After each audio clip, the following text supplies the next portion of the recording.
Back on track with the women's 100 metres as we move back to the live action here on Friday evening, local time in Zagreb. And once again, look at the field that the organisers here of the Boris Hanžeković Memorial have managed to pull together for this women's 100 metres. Elaine Thompson Herah, who has been back sparingly, so good to see her back. She's competed sparsely so far, but it's brilliant to have her here, fit and on the start line. But before we get to her, we meet Maria Isabel Perez of Spain on the inside. Vastly experienced athletes, twice a World Championship finalist. Alongside her, Thelma Davis of Liberia, a recent African Championship bronze medalist in their staging in Ghana a few weeks ago. She goes in two. Another athlete it's so good to have back fit and firing is Brianna Leiston, former World Under-20 champion, World Indoor finalist. She's cut 11 seconds already this year, and will need to do so again probably in this quality of field. It's also great to see Eva Svoboda running so well as well this year. European Championship silver medalist, one or two to go sub-11 this year in Europe. Amy Hunt is the other one. Here is the 5 times Olympic champion, Elaine Thompson Herah, who of course did the double-double in the Olympics in Rio and in Tokyo over 100 and 200. Such desperate injury trouble, had the full 2025 off, but she's been back with a couple of races so far. A 10.92 in Kingston was eye-catching. Zoe Hobbs, third recently in the Diamond League in Oslo, world rank number 10. Just announced in New Zealand's team for the Commonwealth Games in Glasgow. Bogala Takac of Hungary has also been pretty consistent this year, but she's been in the 11.3s. She'd like to be taking a couple of tenths off that. And on the outside, Luizala Istenic of Slovenia, who's been in personal best form this year, just a week ago in fact, with that 11.26. But Elaine Thompson here, his fitness is fascinating. She ran that 10.92, then she appeared at the World Relays in Botswana, where she ran a very eye-catching leg for Jamaica, but appeared to just pull up and then confirmed that she had a minor tear after that meet. She came back at the Jamaican national trials, their national championships, and just ran the heat.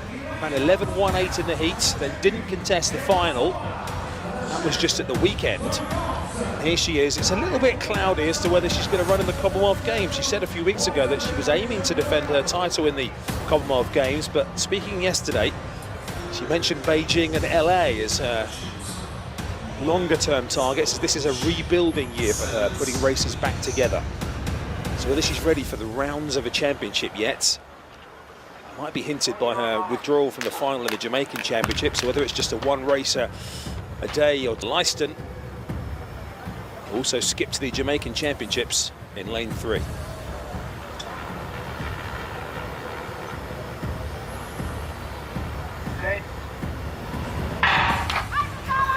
Away we go. It's a good start from Leiston, and Svoboda, we know, always gets out well, and Thompson Herah now starting to get up to full speed, but it's Leiston and Svoboda. Thompson Herah challenging towards the finish, and Thompson Herah, I think, has got there just ahead of her compatriot Brianna Leiston. 10.91 for Elaine Thompson Herah, breaking 11 seconds again, and that is her fastest time, if confirmed, since she's returned to action. And that is exactly the kind of performance that not just she has come to Croatia for, but everybody was hoping. The latest step on her path, hopefully back towards the top. It's a meeting record as well, the fastest time we've seen in the 72 stagings of this event. Brianna Leiston in second, 10.94, and Svoboda sub-11 again. Well, that really was something, was it? 3 women underneath that 11-second mark, and you know, for a minute, I wasn't sure Thompson Herah had it in her to come through. Just thought it might be getting too close. Those 100 metres just beginning to run out in front of her. But I was panicking needlessly. She came through so strong. See, Leiston got away so well.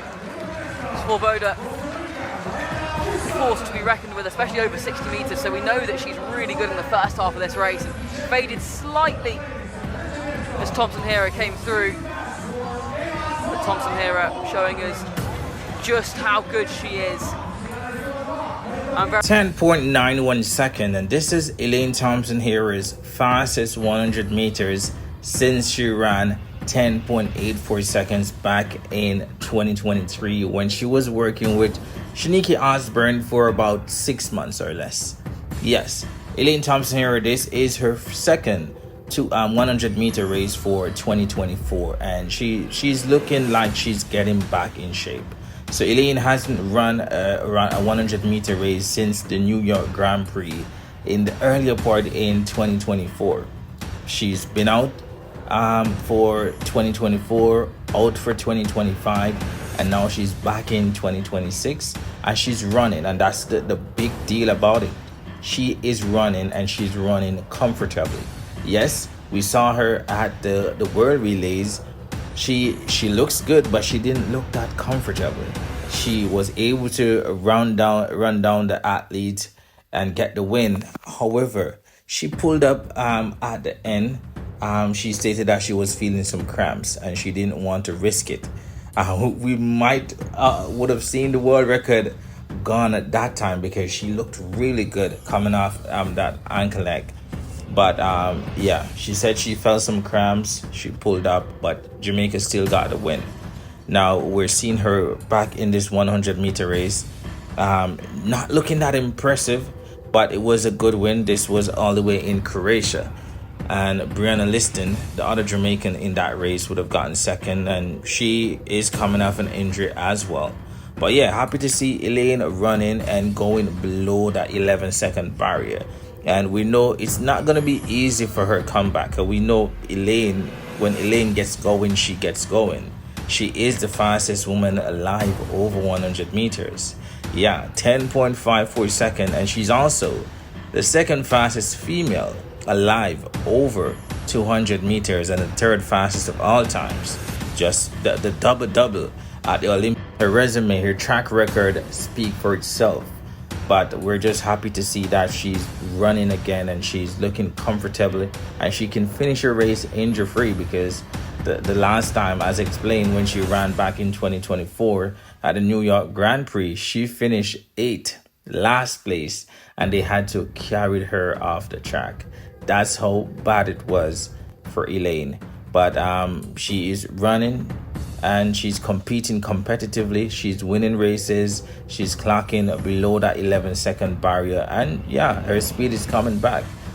Her fitness is coming back. And we're all happy for it, because we know a fit Elaine is very dangerous.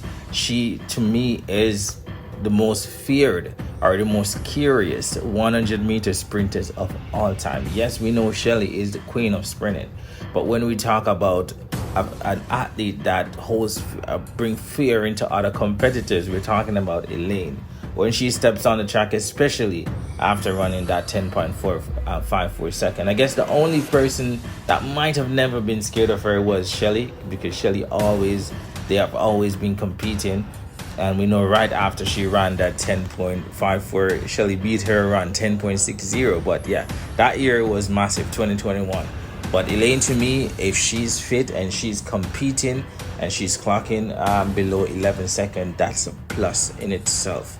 And if she could go a tad faster and get it down to 10.8 or 10.7 for the remaining of the season and just prepare for the next year, which is the World Championships. Because as you know, there's no World Championships, there's no Olympics this year. So if she can just get herself back in shape, go 10.8 or 10.7 this season, and then just smooth it out for the next season, continue on that same path, then yeah, we might see some possibly a 10.6 or even a 10.5 in 2027 if she can stay healthy. But yeah, feel free to leave your thoughts on this one in the comments.